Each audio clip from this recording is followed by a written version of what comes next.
तो चलिए आज एक ऐसी किताब की दुनिया में चलते हैं जो दावा करती है कि हमारी सबसे बड़ी शक्ति कहीं बाहर नहीं बल्कि हमारे अंदर ही छिपी हुई है।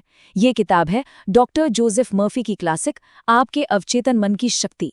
अब इसे सिर्फ एक किताब मत समझिए, ये एक तरह की गाइड है जो हमें ये बताती है कि हमारी जिंदगी की गाड़ी को बाहरी दुनिया नहीं बल्कि हमारा अपना मन चलाता है।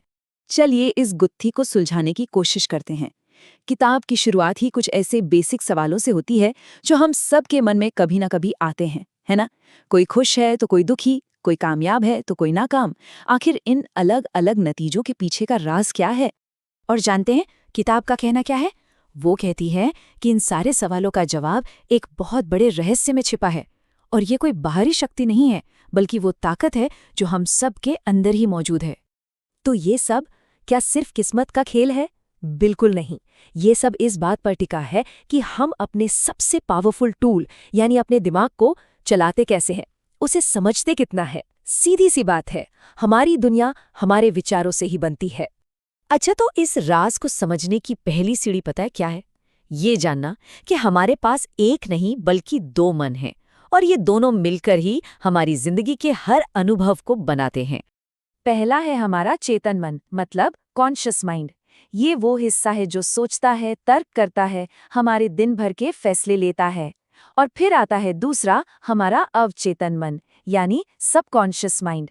इसका काम है बस चेतन मन से मिले आइडियाज को हकीकत में बदल देना, बिना कोई सवाल किए। अब इस बात को समझने के लिए किताब में कुछ बड़े कमाल के उदाहरण दिए गए हैं। सोचिए, हमारा चेतन मन एक माली जैसा है जो विचारों के बीज बोता है, और अवचेतन मन वो उपजाऊ मिट्टी है। आप उसमें अच्छा बीज डालें या बुरा, वो तो बस उसे उगा देगी। या फिर इसे ऐसे समझिए कि चेतन मन जहाज का कप्तान है और अवचेतन मन खुद वो जहाज है जो चुपचाप कप्तान के हर ऑर्डर को मानता है।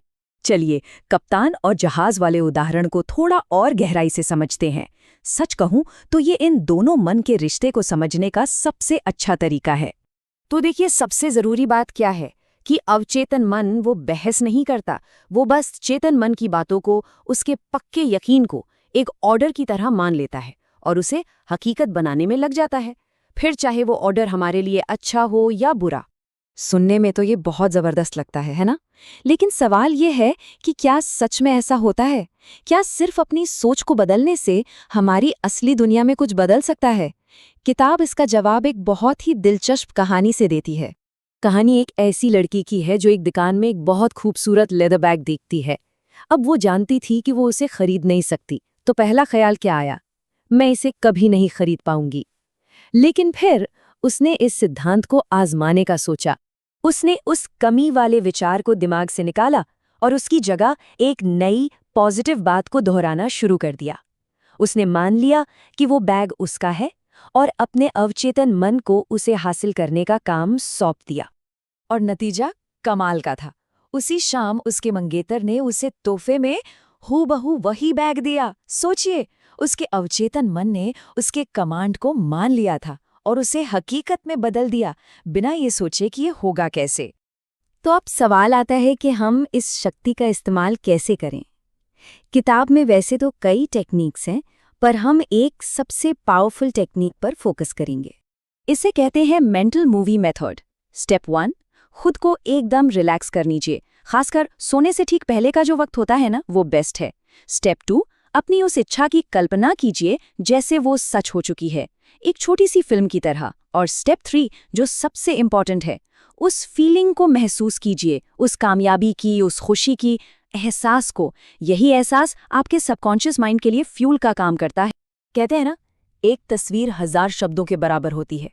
तो जब दिमाग में कामयाबी की तस्वीर को पूरे यकीन और एहसास के साथ रखा जाता है, तो अवचेतन मन उसे सच करने के रास्ते अपने आप ढूंढने लगता है। तो चलिए, अब तक हमने जो भी सीखा है उसके कुछ सबसे जरूरी पॉइंट्स को एक बार फिर से दोहराते हैं। ये वो बातें हैं जिन्हें याद रखकर कोई भी अपनी जिंदगी में एक नया मोड़ ला सकता है। पहली और सबसे जरूरी बात, सारा खजाना आपके अंदर ही है। दूसरी, हर सोच एक कारण है और हर हालात उसका नतीजा, मतलब जो आप सोचते हैं वही आप बनते हैं।